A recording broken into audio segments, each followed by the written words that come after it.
Aujourd'hui, je reçois au micro Josiane Assmann pour parler de son premier livre, Les fleurs de l'âge, publié aux éditions Flammarion. Josiane est chroniqueuse télé, journaliste et critique littéraire. Dans son livre, elle nous questionne sur les notions de jeunesse et de vieillesse. À quel âge se considère-t-on comme vieille? 40 ans, 50 ans, 70 ans? Elle dresse alors le portrait de femmes âgées de 50 à 100 ans. Elle les interroge sur leur vie amoureuse, sociale et professionnelle. Certaines sont mariées, d'autres sont veuves ou célibataires sans enfants. Elles évoluent dans des domaines et des milieux différents. Leur point commun, elles nous donnent envie de rêver notre vie, quel que soit notre âge. Alors bonjour Josiane et bienvenue. Bonjour Christine, Mm. bonjour. Est-ce qu'il y a quelque chose que tu voudrais ajouter pour te présenter?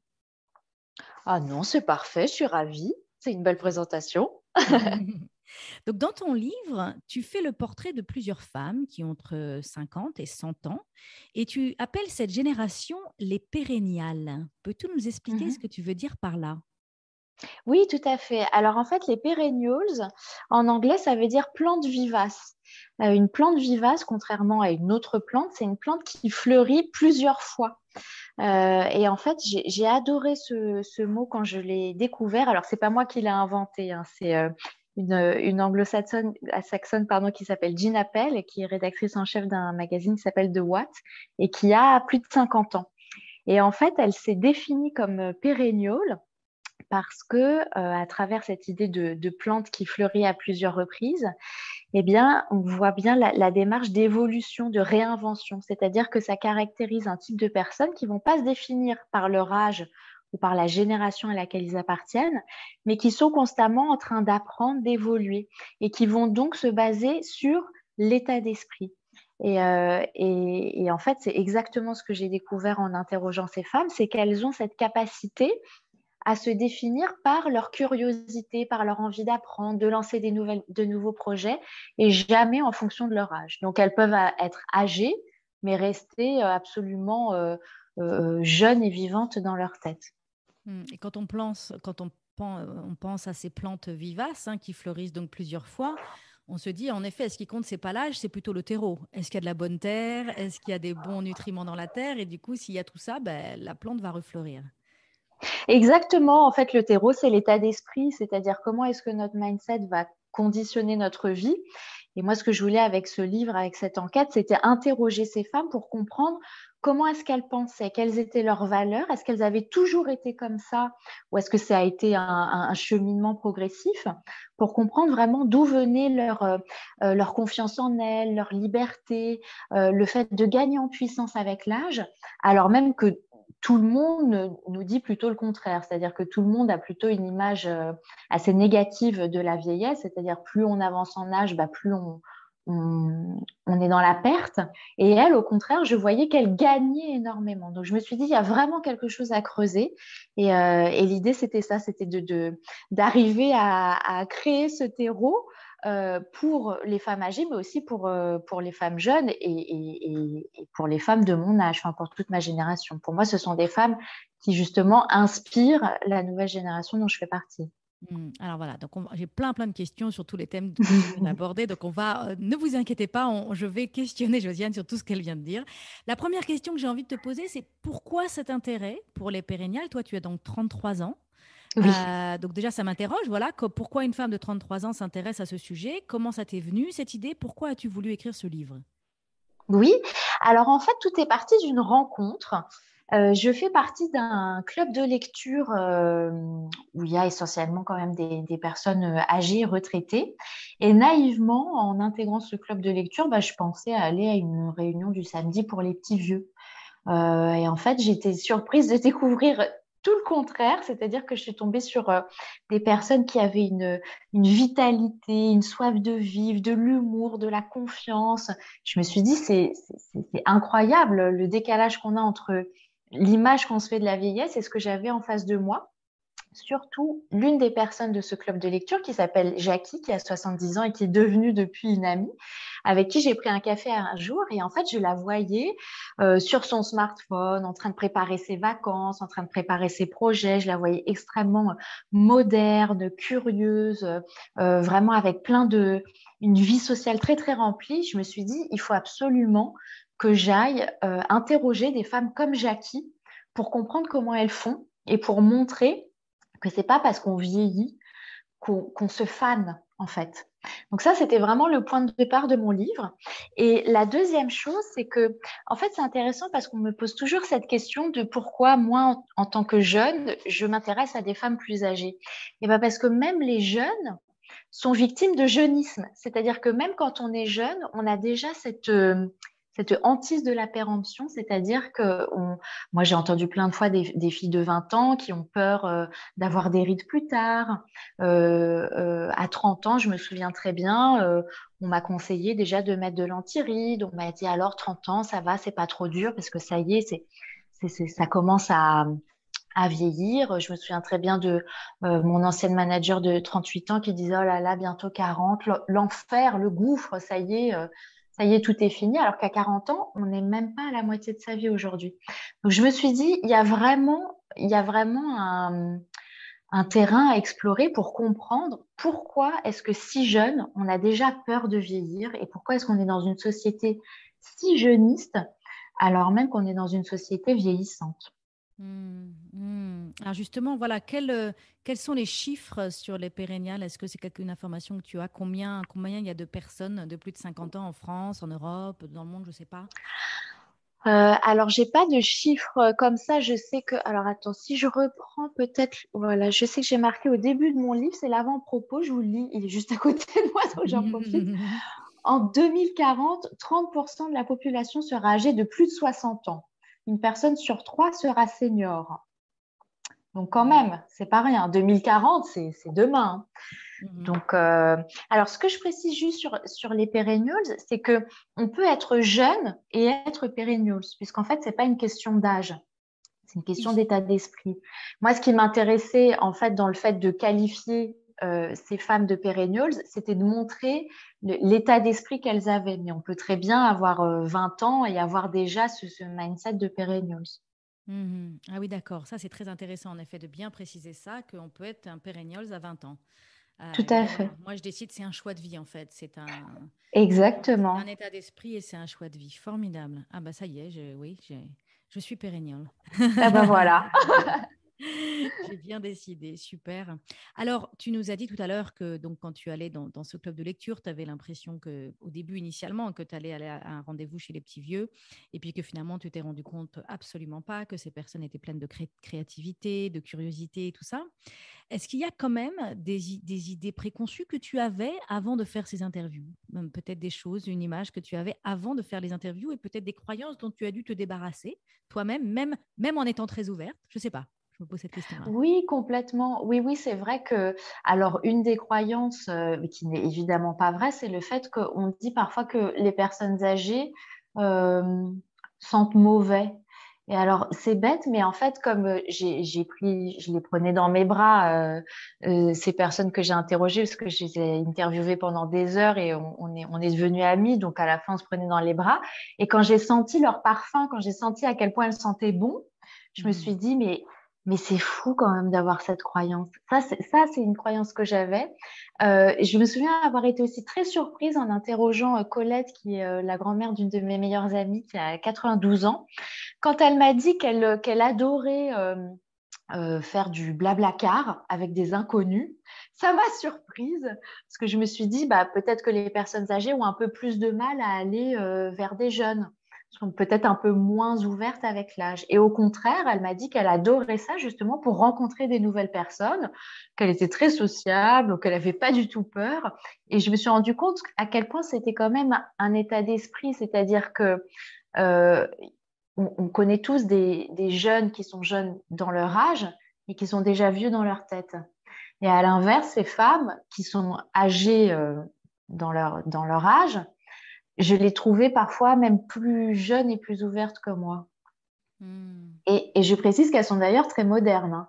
Ça, c'est pareil, c'est une croyance qu'on a qui n'est pas vraie pour tout le monde. Alors évidemment, il y a des personnes âgées qui sont un peu larguées par, je sais pas, les réseaux sociaux, les smartphones, mais il y en a énormément qui maîtrisent très très bien ça. Et d'ailleurs, Arlette, une des femmes que j'ai interrogées qui a 101 ans, elle a demandé l'iPhone 8 pour ses 100 ans. Moi, je l'ai interrogée, elle était devant moi avec son ordinateur portable, son smartphone. Elle appelle ses arrière-petits-enfants. Bah, Colette, elle se commandait un taxi par une application. Enfin, elles sont, en fait, plus on est curieux, plus on est ancré dans le présent, plus on est présent dans le monde social, en fait. C'est ça qui maintient en vie. C'est ça qui donne de la fraîcheur et de la jeunesse. C'est vraiment une question d'état d'esprit. C'est incroyable à découvrir. Mhm. Donc j'ai envie de rebondir sur ça et que tu me développes un petit peu plus qu'est-ce que tu as appris. Mais avant ça, j'avais envie qu'on définisse et qu'on parle un petit peu de cette notion du jeunisme ou de l'agisme. Déjà, est-ce que l'agisme et le jeunisme, Ouais. c'est la même chose?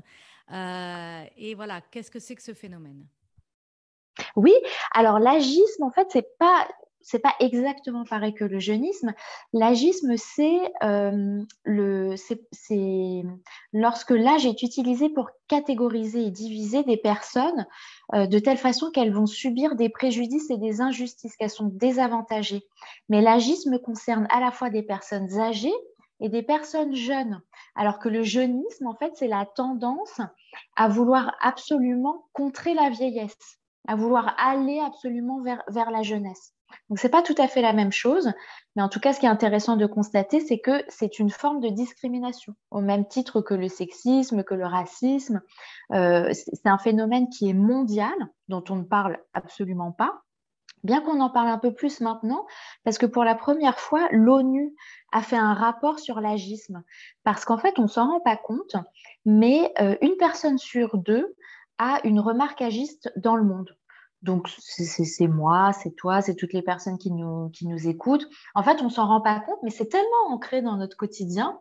Quand on dit, par exemple, ah bah, le petit jeune, il sait rien faire, il est jeune, c'est normal. Bah, pas Mhm. forcément.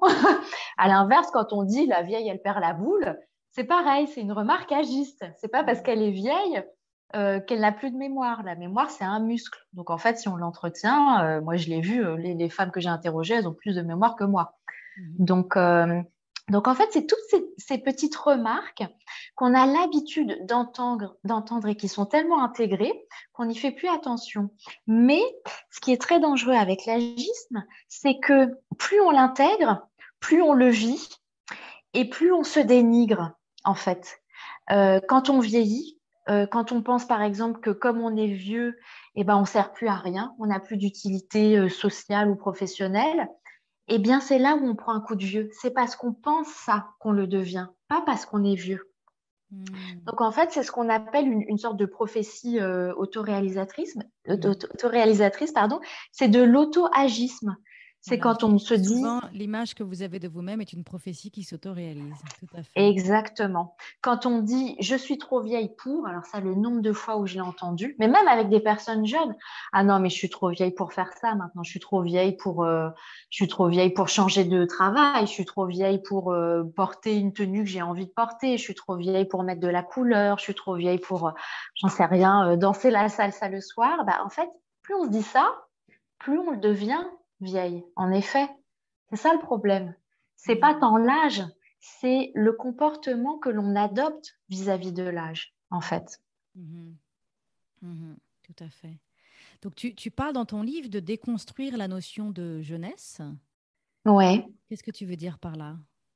Et ben parce qu'en fait, souvent, on oppose la jeunesse à la vieillesse, comme si c'était deux clans qui n'avaient rien à voir. Avec un mieux que La... l'autre. Voilà, souvent. Et en fait, ce qui est intéressant, c'est que la question qu'on me pose systématiquement au sujet de mon livre, c'est pourquoi vous, en tant que jeune, vous allez voir des vieilles dames, comme si on n'avait rien en commun. Alors qu'en fait, moi, ma volonté, ce n'était pas d'aller voir des vieilles dames, c'était d'aller voir des femmes qui sont libres et qui ont gagné en puissance avec l'âge et de montrer comment on peut se réinventer à tous les âges de la vie. C'était ça ma démarche. Donc en fait, à partir de ce moment-là, L'âge n'a plus d'importance. Et quand on arrête de penser avec son âge, eh ben, on a une liberté incroyable. C'est-à-dire que l'âge aujourd'hui devient une barrière mentale. Quand on commence à se comporter en fonction de son âge, même quand on est jeune, hein, quand on dit par exemple bah, à 20 ans on est inconscient ou à 60 ans eh ben, on est rangé, on est plus sérieux. Mais pourquoi? C'est pas vrai. À 30 ans, il faut avoir fait ci, fait ça. Ça me rappelle toujours quand Jacques Séguéla avait dit si on n'a pas sa Rolex à 50 ans, on a raté sa vie. Et ben en fait, on s'en rend pas compte, mais on fait un peu la même chose avec l'âge. Alors sans la Rolex évidemment, mais il faut que, il faut qu'on coche des cases en fonction d'un certain âge. Hmm. Or, moi, je pense que c'est quand même plus enrichissant de cocher déjà les cases qu'on se crée soi-même et surtout de le faire en fonction de son épanouissement. C'est-à-dire pas de se dire, bon, bah voilà, là j'ai 60 ans, bah, je suis à un âge où je suis censée faire ça de ma vie. Je pense que c'est plus intéressant si on se dit, bon voilà, là, qu'est-ce que j'ai envie de vivre? Comment je me sens? De quoi j'ai besoin? Qu'est-ce que j'aimerais réaliser? Qu'est-ce que j'aimerais m'autoriser? En fait, c'est le fait de s'autoriser. Ça, c'est un verbe qui a été très important pour moi dans l'écriture de ce livre, parce que je me suis rendu compte que ces femmes, elles s'autorisent énormément de choses, justement parce que elles ne pensent pas à l'âge. Elles pensent jamais à leur âge. Parfois, elles oublient même l'âge qu'elles ont. Mhm. Et elles fréquentent des personnes beaucoup plus jeunes et des personnes beaucoup plus vieilles. Et donc, ça leur permet d'avoir une multiplicité de points de vue. C'est ça qui enrichit. C'est ça qui permet de créer toujours cette curiosité, cette vivacité, cette énergie, cette gourmandise de la vie. Hmm. Alors, quelles sont les plus belles découvertes ou les plus belles leçons que tu souhaiterais nous partager aujourd'hui et que tu as tirées de toutes ces rencontres? Alors, il y en a beaucoup parce que c'est vrai honnêtement, elles ont changé ma vie, en fait. Ces femmes et le fait de les avoir rencontrées, de les avoir interrogées, d'avoir écrit ce livre, ça a radicalement changé ma vie parce que ça a changé mon point de vue. C'est-à-dire que maintenant, à partir du moment où parfois j'ai des petites phrases où je m'interdis quelque chose, où je me dis, ah non, là, je peux pas parce que, et ben, j'ai ce réflexe maintenant de me dire, ah bah tiens, qu'est-ce que je m'autorise pas là quand je me dis ça? Alors qu'avant, j'avais pas du tout ça. Ça, elles m'ont fait prendre conscience de ça. Elles m'ont fait prendre conscience aussi de la curiosité, à quel point c'était important d'aller voir des personnes différentes. Je pense par exemple à Arlette qui a 101 ans, qui m'a dit que pour elle, l'important c'était le futur. Alors qu'elle pourrait dire à 101 ans, bon voilà, j'ai bien vécu, ma vie est derrière moi, mais à aucun moment elle n'a cette nostalgie du passé, ce qu'on appelle le syndrome du rétroviseur, c'est-à-dire le fait de se regarder en arrière et de croire que c'était mieux avant. À aucun moment elle n'a ça, et d'ailleurs aucune des femmes interrogées, elles sont toujours en train de se projeter vers l'avenir, d'imaginer des projets, de vouloir réaliser leurs rêves, de se faire plaisir aussi. Ça, c'était un truc très important. Elles se font plaisir. C'est pour ça que je parle de gourmandise de la vie, parce qu'elles ont cet appétit de vie malgré les obstacles, malgré les deuils, malgré les pertes, parce qu'évidemment, le tableau n'est pas rose et parfait, hein. Ce sont des femmes normales de la vraie vie. Moi, je ne voulais pas interroger des stars ou des actrices exceptionnelles. Je voulais vraiment interroger des femmes de tous les jours, enfin, qui sont nos mères, nos grands-mères, nos collègues, nos voisines de palier, pour montrer qu'on peut tous et toutes avoir cette capacité à, à, comment dire, à transformer notre façon de se voir et justement d'arrêter de se voir en fonction de l'âge. Alors, il y a se voir et il y a quand même, comme tu le dis, une réalité. C'est qu'en effet, quand on vieillit, ben, on vit plus de deuil parce que naturellement, on a plus de personnes autour de nous qui partent, hein, qui font leur transition. Mhm, Et puis, on peut aussi avoir des soucis de santé, des douleurs. Le corps vieillit quand même. Donc, il peut y avoir de l'arthrite, des problèmes de genoux, de hanches, de la vue qui baisse. Enfin, il y a quand même des frustrations physiques que, mhm. par contre, les personnes plus jeunes peuvent aussi ressentir. Mais statistiquement, il y en a quand même plus quand on vieillit. Comment les femmes parlent de comment elles gèrent ça? Bah, en fait, elles le gèrent comme elles peuvent, c'est-à-dire que évidemment qu'elles ont mal au dos, mais en fait, ce qui est drôle, c'est que Moi, j'ai 30 ans, j'ai mal au dos aussi. Donc, je pense malheureusement, on est dans une société où on a tous mal quelque part, quel que soit l'âge.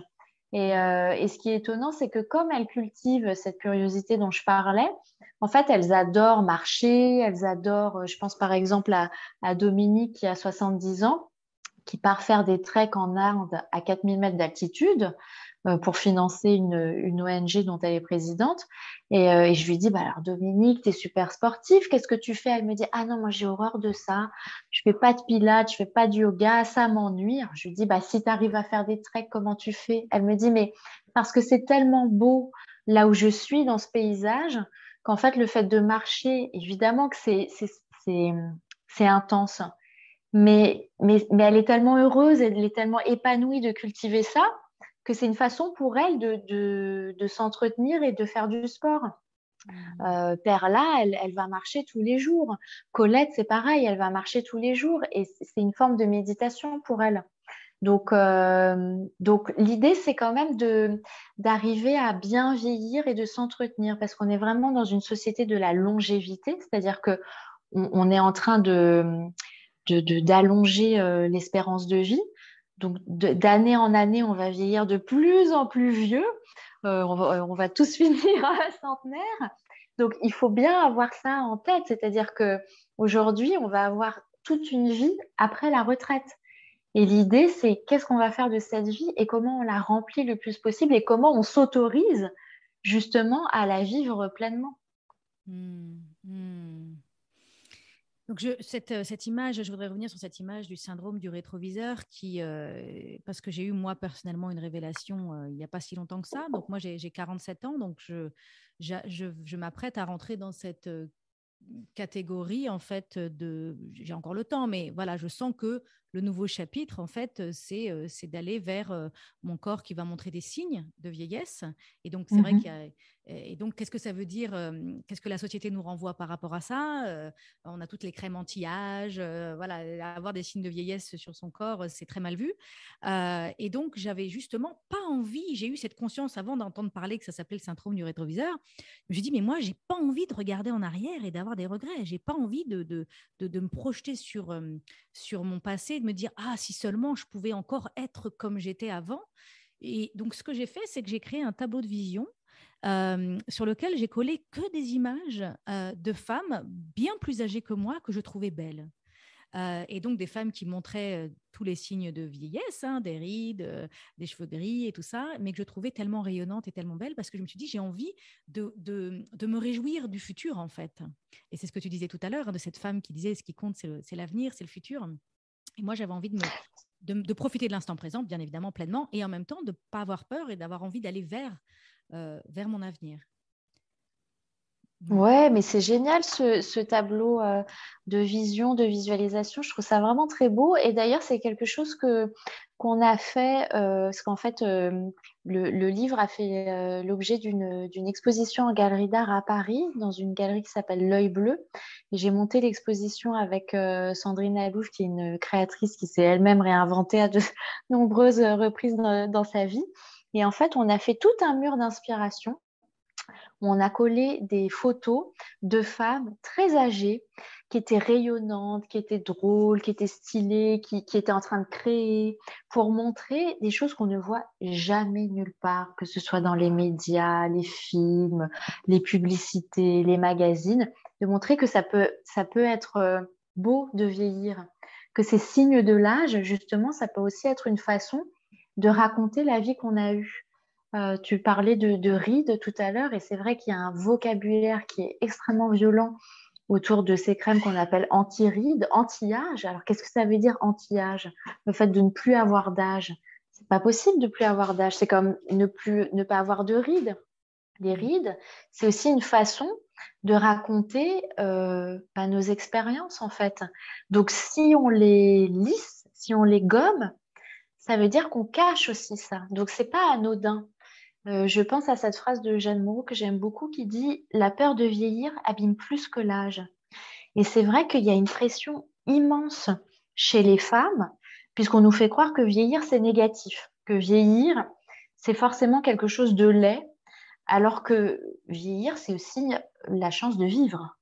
Donc, à partir du moment où on accepte de vieillir, à partir du moment où on accepte son corps tout court, d'ailleurs, quel que soit l'âge, et ben là, on change notre conditionnement, on va changer notre regard. Et en effet, le fait d'avoir des modèles autour de soi, et c'était vraiment le but avec mon livre, c'était de montrer d'autres rôles modèles, c'est-à-dire de montrer des représentations de la femme âgée qui soient dans quelque chose de positif et qui soient dans quelque chose de réaliste, qui ne montrent pas Sharon Stone ou Sophie Marceau, qui sont des exceptions. D'avoir cette représentation-là, elle est très importante parce qu'elle aide justement à s'imaginer plus tard de manière positive. Parce que si on ne voit pas de modèle, on ne peut pas s'imaginer ça. On ne peut pas se représenter quelque chose qu'on ne voit pas. Donc la représentation, elle est vraiment clé. La représentation de la femme âgée, de l'avancée en âge, de la longévité, de tout ce qu'on peut réaliser avec l'âge, c'est vraiment clé aujourd'hui. Je me souviens très bien d'avoir interrogé Marie-France Cohen, qui est une entrepreneure. À 70 ans, elle a remonté une boîte. Et elle adore ça. Et elle s'entoure de jeunes talents. Et elle adore ça. Et c'est un tourbillon d'énergie. Donc, c'est pour montrer qu'en fait, comment dire, tout est possible. Alors, ça paraît un peu facile de dire ça comme ça, mais c'est-à-dire que de montrer que des femmes âgées peuvent recréer des projets, peuvent faire des treks à l'autre bout du monde, peuvent mener des conférences sur l'histoire de Paris, peuvent écrire des livres à la retraite parce qu'enfin elles ont le temps de le faire. Tout ça, c'est possible. C'est ça qu'il faut montrer, c'est de montrer qu'on peut se réaliser à n'importe quel âge. Mhm. Je t'écoute parler là, et moi, ce qui me semble être un peu le fantôme qui survole tout ça, ou le gros nuage qui vient polluer tout ça, en fait, c'est que en tant que femme, en tout cas moi, c'est ce que j'ai vécu. Je ne sais pas exactement comment je l'ai vécu, mais c'était un peu des messages qui m'étaient envoyés un peu par tous les côtés, mais de manière consciente ou inconsciente. Il y avait un peu cette idée de sois belle et tu seras aimée, sois jeune, sois séduisante, sois jolie, sois féminine. Enfin, l'image de sois féminine, c'était voilà, sois mince et la taille fine, sois souriante. Beaucoup de critères sur mon physique, en fait, Mhm.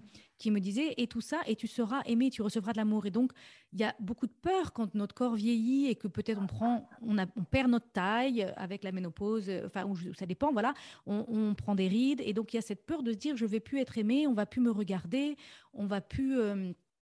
Enfin, voilà, je trouve qu'il y a un trauma en fait, il y a ouais, je sais pas si trauma est un mot trop fort, mais vraiment quelque chose autour de cette pression que les femmes ont par rapport à leur corporalité qui en fait nous déconnecte de notre puissance. Oui, tout à fait. Je suis tout à fait d'accord. C'est-à-dire que bon, le corps des femmes, c'est un énorme sujet, hein. Et c'est vrai que le corps des femmes, on fait de ce corps un objet. Donc, on se pense en objet. Ce que j'ai remarqué avec ces femmes, c'est qu'elles sont sujets, en fait. Elles ne se pensent pas en objet, mais en sujet. Donc, elles n'ont pas cette hantise de la péremption parce qu'elles n'ont pas l'idée que la jeunesse et donc, elles n'ont pas l'idée que la jeunesse s'associe à la beauté et que la beauté se fane. Et comme Hmm. elles ne sont pas là-dedans, en fait, elles sont rayonnantes. Elles rayonnent, c'est-à-dire qu'elles ont une sorte de d'aura. Euh, Elles ont une vie sociale extrêmement riche. Elles sont tout le temps par monts et par vous. Tout le monde veut les voir. Tout le monde veut faire des projets avec elles. Tout le monde veut partir en vacances parce que forcément, elles rayonnent. Et elles rayonnent parce qu'elles se pensent en tant que sujet. Alors, ça ne veut pas dire qu'elles sont pas coquettes, hein. Elles vont mettre évidemment des couleurs, des boucles d'oreilles, Oui, elle se du célèbre. maquillage. Elle se Voilà, célèbre. Mhm. exactement. Mais elles ne se pensent pas en objet. Et je pense que ça, c'est un, comment dire, c'est un switch qui est important à faire parce qu'en effet, si on ne le fait pas, euh, on est tout le temps menacé. On est tout le temps menacé de la perte qu'on peut avoir. C'est vrai. Et on peut associer la jeunesse à la beauté. Oui. Alors Donc que il y a un moi, peu je les cette idée vois. de si je me considère comme objet, ben en fait quelque part je vais forcément subir mon âge et parce que enfin, je vais m'enfermer en fait dans cette idée que je suis périmée ou quoi que ce soit, enfin, cette peur hein, que beaucoup de femmes expriment avoir en prenant de l'âge. Tandis que si je me Mhm. considère comme sujet, ben, je peux être radieuse. Et en fait, ce qui fait ma beauté, c'est ma radiance, c'est mon magnétisme. C'est exactement ça. Ça ne dépend absolument pas du poids que j'ai sur la balance, de la fermeté de ma peau, de la couleur de mes cheveux. C'est exactement ça. Je me souviens très bien de Patricia, une des femmes que j'ai interrogées, qui me disait, il faut pas réfléchir en termes d'âge, mais de rayonnement. Et c'est vraiment cette idée de rayonnement, c'est-à-dire qu'est-ce que je dégage en moi. Et plus on est dans la curiosité, l'appétit de vie, le fait aussi de considérer qu'on peut tomber amoureuse à n'importe quel âge et pas arrêter de penser qu'à partir d'un certain âge, voilà, ben, il peut plus rien nous arriver sur le Alors ça, plan amoureux ou j'en voulais sexuel. parler de ça, voilà. Ça fait partie des Ouais. thèmes que je voulais aborder avec toi. C'est le thème de l'amour et de la sexualité. Est-ce que c'est des thèmes que tu as abordés avec les personnes que tu as interviewées? Qu'est-ce que tu as appris? Qu'est-ce que tu as découvert? Et qu'est-ce qu'on peut nous apprendre par rapport à ça suite à toutes ces rencontres? Oui, alors là, c'est un thème qui renferme énormément de tabous. Je me suis rendu compte en creusant le sujet qu'il y avait énormément de clichés autour de la sexualité des personnes âgées, qui seraient donc évidemment inexistantes, ou si elle est existante, qui serait très pieuse et très prude. Là encore, c'est une question de représentation puisque on ne voit nulle part des personnes âgées amoureuses, passionnées. On voit jamais dans les films, ou alors très très rarement, ça arrive récemment, mais ça reste vraiment une toute petite part de films. Voilà, des personnes âgées qui ont un coup de foudre, qui s'embrassent passionnément. Ça, c'est quelque chose qu'on ne voit pas. Donc, encore une Oui. fois, comme on ne le voit pas, on ne l'imagine pas. Comme on Mhm. ne l'imagine pas, on se dit que ça ne nous arrivera jamais. Or, c'est faux. Évidemment que les personnes âgées ont une sexualité. Là encore, ça va pas être toutes les personnes âgées, puisque évidemment, on est tous uniques. Mais en fait, ce thème renferme des tabous déjà parce que les personnes âgées elles n'ont pas forcément envie d'en parler. Et puis parce que ce sont les jeunes qui en parlent. Ce ne sont pas les vieux.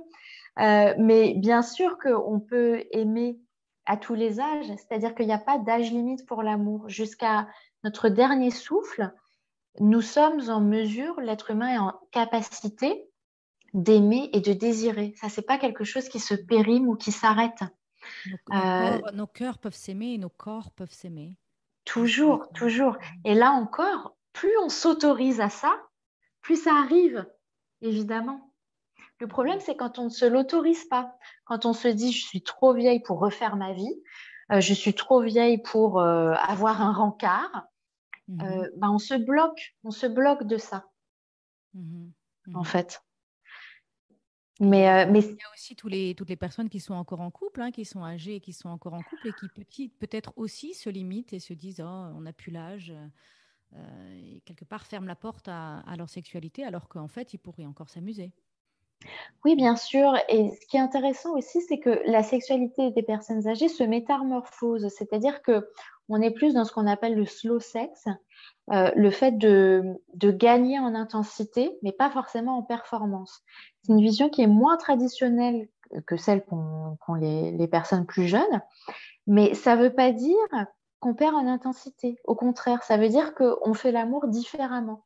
Moi, je me souviens très bien d'avoir entendu Jane Fonda qui disait ma vie sexuelle n'a jamais été aussi bien qu'à 70 ans. Enfin, il y a plein d'exemples comme ça, en fait, parce qu'aussi, bien sûr, il y a des changements hormonaux, avec la ménopause notamment. Mais voilà, l'idée, c'est toujours de comprendre que c'est pas parce qu'on avance en âge que ça va être moins bien. Peut-être que ça va être différent, mais justement que ça va être aussi intéressant. Et là encore, ne rien euh, ne rien se brider, je dirais. C'est ça le problème. Mais à tout âge, hein, même quand on est jeune, il y a plein de choses qu'on s'autorise pas. Ah voilà, je voulais qu'on parle justement des femmes plus jeunes. Euh, Parce que est-ce que toute cette liberté, cette libération, cette puissance auxquelles les femmes que tu as interviewées disent avoir accédé parce qu'elles se sont libérées peut-être de la peur du jugement des autres.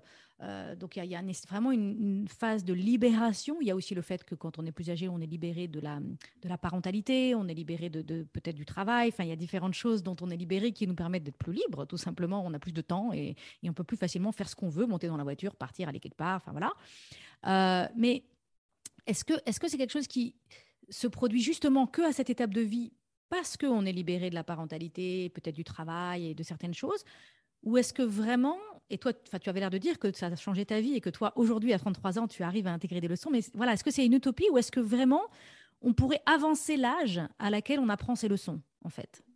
Ou est-ce que, en fait, c'est justement génial que ça arrive plus tard, c'est un cadeau de la vie, d'avoir ce renouveau, alors, alors qu'on pensait que peut-être il n'y en aurait pas, je ne sais pas. Oui, bah, je pense que c'est un peu tout. Mais en effet, moi, ce que j'ai appris en interrogeant ces femmes, c'est que le plus tôt est le mieux. C'est-à-dire, plus tôt on découvre ces messages et cet état d'esprit, et mieux on se porte et mieux on arrive à construire son avenir. Mais c'est vrai que c'est un cadeau aussi d'avancer en âge et de pouvoir se libérer de ces jugements extérieurs, de plus être dans la construction sociale.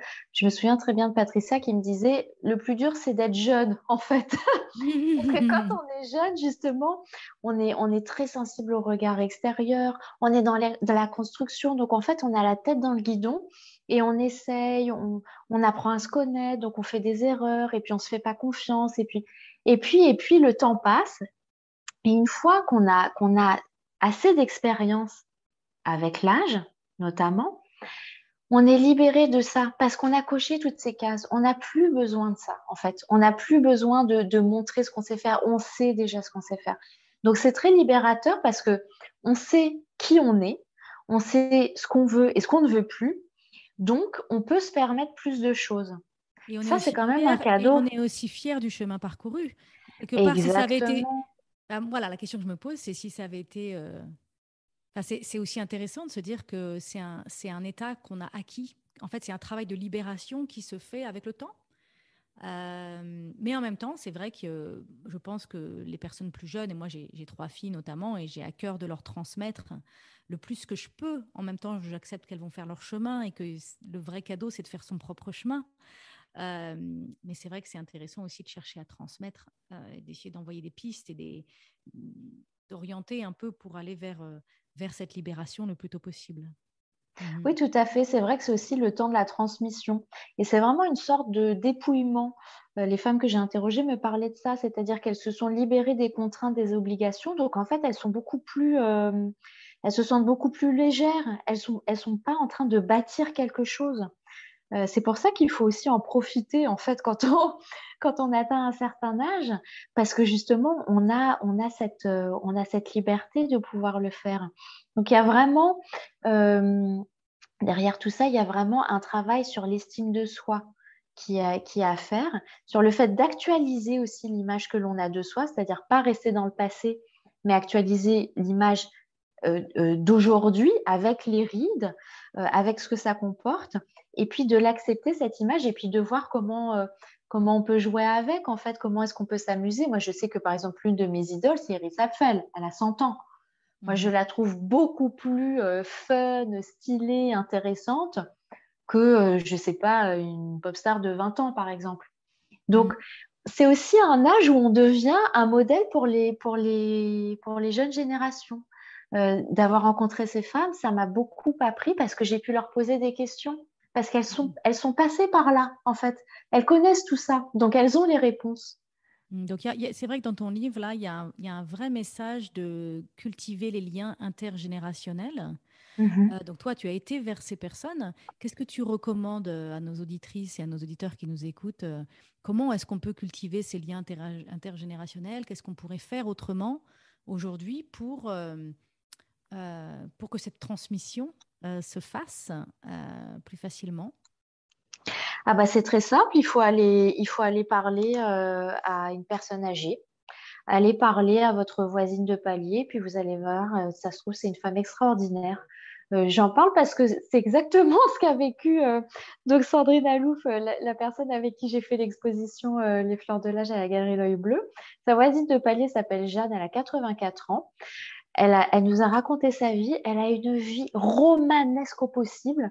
On pourrait faire un film sur elle. C'est incroyable. Mais bien sûr que si on la croise sur le palier, on va pas du tout s'imaginer qu'elle a cette vie-là. Donc en fait, on est entouré de pérennieuses, de femmes qui ont vécu des choses incroyables et qui n'attendent que ça, de nous transmettre en fait, de nous parler, de nous aider.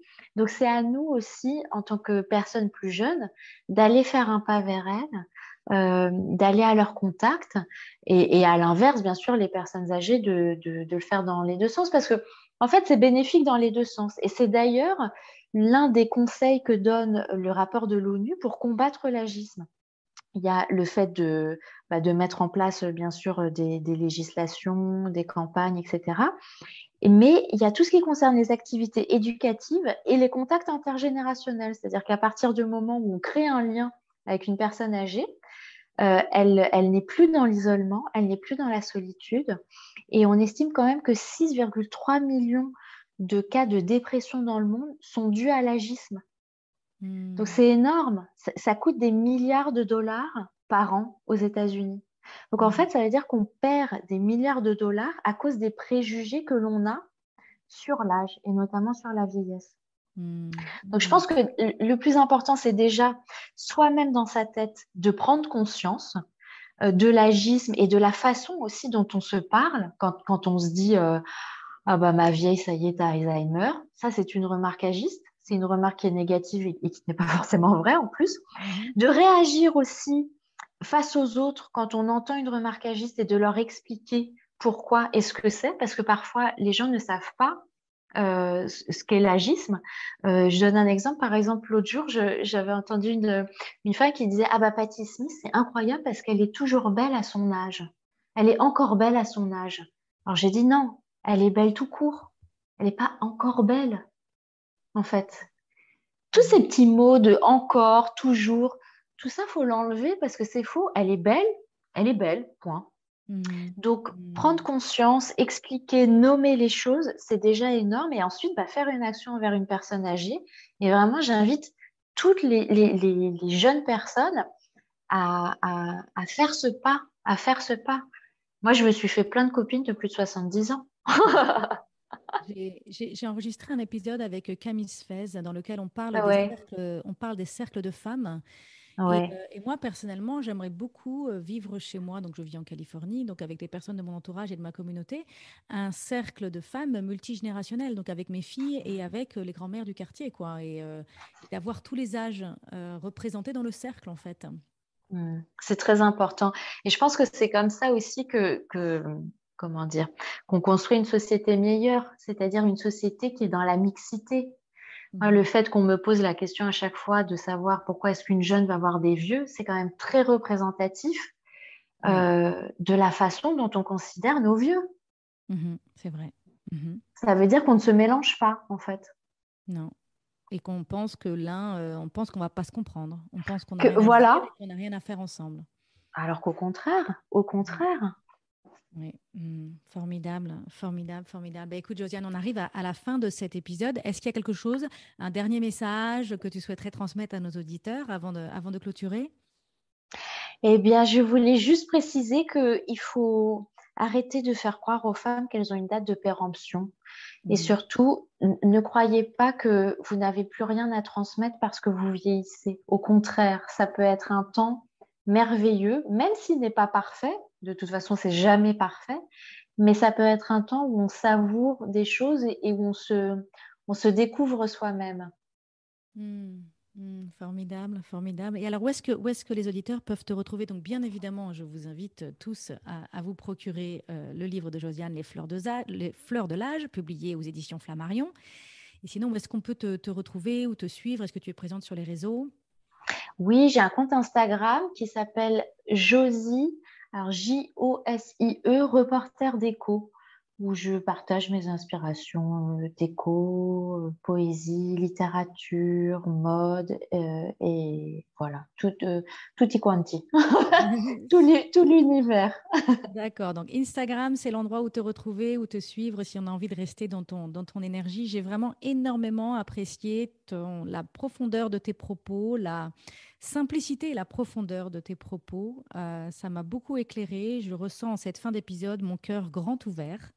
Et c'est vraiment une de mes intentions à travers mes épisodes, c'est d'aider les personnes à être ouvertes, à être ancrées et à croire en soi, croire en la vie, hein. La tagline de ce podcast, c'est accompagner les femmes à vivre une vie radicalement libre et choisie. Et on est complètement là-dedans avec cet échange. Donc, merci beaucoup, Josiane, d'avoir accepté mon Mais invitation. merci beaucoup Christine de m'avoir invitée et merci beaucoup pour ce podcast que j'adore écouter. J'ai pas écouté tous les épisodes, mais ceux que j'ai écoutés étaient vraiment merveilleux. Donc merci beaucoup à toi pour ce que tu fais.